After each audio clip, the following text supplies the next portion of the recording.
My name is Robert, and I'm 78 years old. Today, I'm going to tell you something that cost me 50 years of my life. For most of my life, I believed that being strong meant never showing weakness, that being a man meant keeping your emotions locked deep inside. I'm 68 years old now, and if you had asked me 10 years ago what I thought life was about, I would have given you a completely different answer than I would today. Back then, I thought I had it all figured out. I was the vice president of a pharmaceutical company, living in a beautiful house in the suburbs, driving a luxury car, and my calendar was booked solid for months in advance. People respected me. My opinions mattered in boardrooms. I was, by every conventional measure, successful. But I wasn't living. I was existing. I was performing. And I didn't even realize it until everything came crashing down. It happened on a Tuesday afternoon. I remember because Tuesdays were always my busiest days, back-to-back meetings from 7 in the morning until sometimes 8 at night. I was in my office preparing for a presentation that I had convinced myself would make or break the quarter, when my phone rang. It was my daughter, Emma. She rarely called during work hours because she knew how I was about interruptions, so I almost didn't answer. But something made me pick up.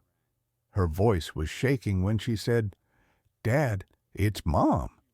She collapsed at the grocery store. They're taking her to the hospital." The next 72 hours are a blur. My wife, Sarah, had suffered a massive stroke. She survived, thank God, but the recovery was long and difficult.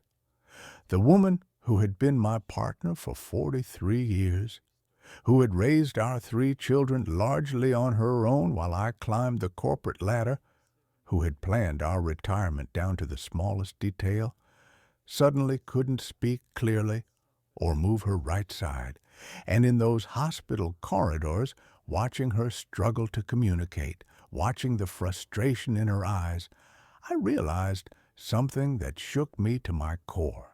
I had been planning to live later.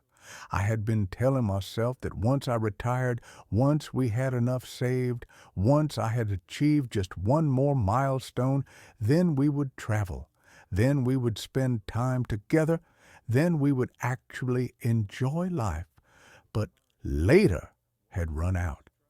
All those years I had spent in meetings that didn't matter, responding to emails at midnight, missing family dinners because of important client calls, had been borrowed from a future I had assumed was guaranteed.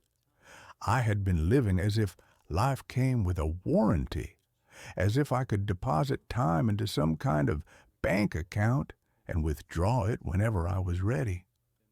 The stroke didn't just affect Sarah's body, it shattered my illusion of control, my belief that I could plan my way into happiness, that I could postpone joy until it was convenient. Let me tell you something about postponement. It's the most seductive lie we tell ourselves. We say, "I'll call my old friend next week when I'm less busy." We think, "I'll take that trip to Italy next year when work calms down." We convince ourselves, "I'll spend more time with my kids once this project is over, once I get that promotion, once we move into a bigger house." But next week never comes. Work never calms down. The project is never truly over because there's always another one waiting. The goalposts don't just move, they multiply. You achieve one thing and immediately fixate on the next, telling yourself that happiness is just over the next hill, around the next corner, after the next achievement. I spent 35 years climbing a ladder only to realize it was leaning against the wrong wall. Don't get me wrong, I'm not saying my career was meaningless or that ambition is bad. But I had confused achievement with fulfillment. I had mistaken respect for love. I had prioritized being important over being present, and the cost of that mistake was devastating. I missed my son's college graduation because of a conference in Singapore that I could have easily skipped. I missed my daughter's first art exhibition because of a dinner with clients whose names I can't even remember now. I missed thousands of ordinary moments, the small joys that actually make up a life, because I was chasing something I thought would make me happy later. After Sarah's stroke, I made a decision that shocked everyone who knew me. I retired. Not gradually, not in 2 years, not after one more big deal. I retired within 3 months. My colleagues thought I was having a breakdown. My boss tried to convince me to stay on as a consultant. But for the first time in my adult life, I was absolutely clear about what mattered. I needed to be there for Sarah's recovery. I needed to be present for whatever time we had left together. And I needed to stop living as if I had an infinite supply of tomorrows. The thing about a crisis is that it strips away all the nonsense. When you're sitting in a hospital room, watching someone you love fight for every small improvement, you don't care about quarterly earnings or market share or corporate politics. You care about whether she can hold your hand. You care about whether she can tell you she loves you. You care about the fundamentals that we spend so much time ignoring in pursuit of things that ultimately don't matter nearly as much as we think they do. Here's what I've learned in these past 10 years. Time is not a renewable resource. Every moment you spend doing something you don't care about, with people who drain you, in pursuit of goals that don't align with your values, is a moment you'll never get back. And the truly tragic part is that most people don't realize this until it's too late. They don't realize it until they're sitting at a funeral thinking about all the conversations they never had. They don't realize it until they're diagnosed with something serious. And suddenly their perspective shifts completely. They don't realize it until their children are grown and distant and they can't remember the last time they had a real conversation. I had a friend, Michael, who worked in finance. He was brilliant, driven, and completely consumed by his work. He used to say, "I'll slow down when I'm 55. That's when I'll really start living." Michael died at 53, massive heart attack at his desk. His last decade was spent doing exactly what he had always done, postponing life, assuming he had time. I went to his funeral and listened to his adult children talk about a father they barely knew, a man who provided for them financially but was absent emotionally. And I thought, what a waste! What a devastating, unnecessary waste! But here's the thing that might surprise you. The regrets that haunt me the most aren't the big dramatic failures. I don't lie awake thinking about the promotion I didn't get or the deal that fell through. I think about the small moments I missed.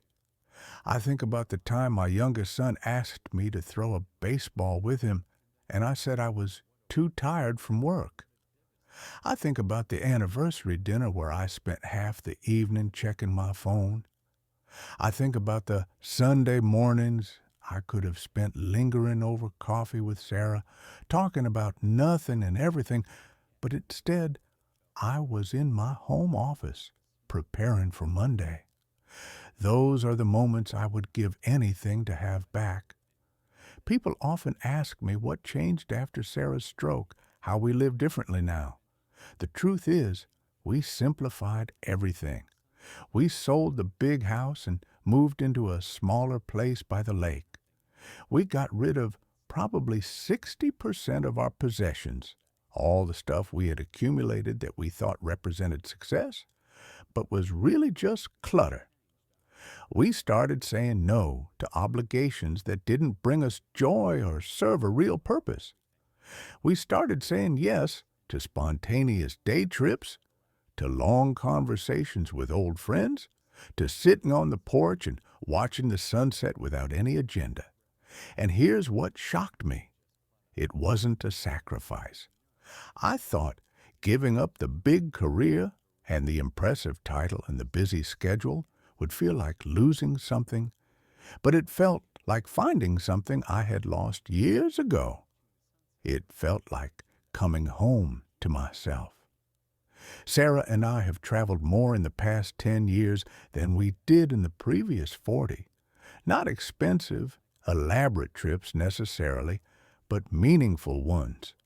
We visited our children and actually spent time with them, not just showing up for obligatory holidays, but being part of their lives. We reconnected with friends we had neglected. We pursued hobbies we had abandoned. We learned to be present with each other, to really see each other, after years of merely coexisting. Let me tell you about regret, because I think people misunderstand it. Regret isn't about the things you tried that didn't work out. You can make peace with failure, you can learn from mistakes. But regret is about inaction. It's about the words you didn't say, the trips you didn't take, the relationships you didn't invest in, the dreams you didn't pursue because you were too busy being practical or responsible or careful.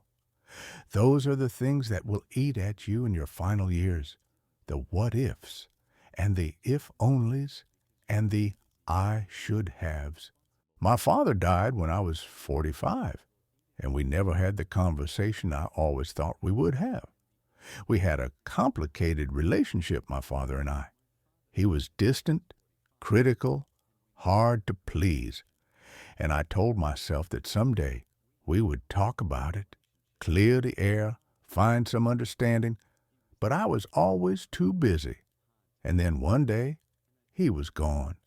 Heart attack at 71. And all I had left were questions and missed opportunities and a grief complicated by everything that went unsaid. That taught me something important. You cannot wait for the perfect time to heal relationships, to express love, to take chances. The perfect time is now, because now is all you're guaranteed. If I could go back and talk to my 30-year-old self, here's what I would say. Stop living for some imaginary future version of your life. Stop postponing joy. Stop waiting until you're more successful or more secure or more whatever to start actually living. Your life is happening right now in this moment, and if you're not paying attention, if you're always focused on the next thing, you're going to miss it entirely, and one day you'll wake up and realize that you spent decades preparing for a life you never actually lived. I would tell him to put the phone down at dinner, to take the vacation days, to tell the people he loves that he loves them not someday, but today, to pursue the things that bring him joy, even if they don't make sense on paper or don't impress anyone, to understand that success is not the same as fulfillment, that achievement is not the same as happiness, that being busy is not the same as living a meaningful life. The most important question you can ask yourself is this: if you died tomorrow, would you be satisfied with how you spent today? Not in some abstract philosophical sense, but really satisfied. Did you do something that mattered to you? Did you connect with someone you care about? Did you take a moment to appreciate beauty or feel gratitude or experience joy? Or did you just go through the motions, checking boxes, fulfilling obligations, postponing life until some future date when things will be different? Because here's the brutal truth that no one wants to hear. Things won't be different later. You won't be less busy. You won't have more time. You won't be more ready. Life doesn't calm down and create space for you to finally start living. You have to create that space. You have to make the choice right now to prioritize what actually matters. I'm 68 years old, and I finally understand what living actually means. It means being present. It means prioritizing relationships over resumes. It means creating memories instead of accumulating possessions. It means taking risks in pursuit of meaning rather than playing it safe in pursuit of comfort. It means understanding that your time is finite and therefore precious and should be spent on things and people that fill your soul rather than just fill your schedule. Don't wait for a crisis to teach you what I learned the hard way.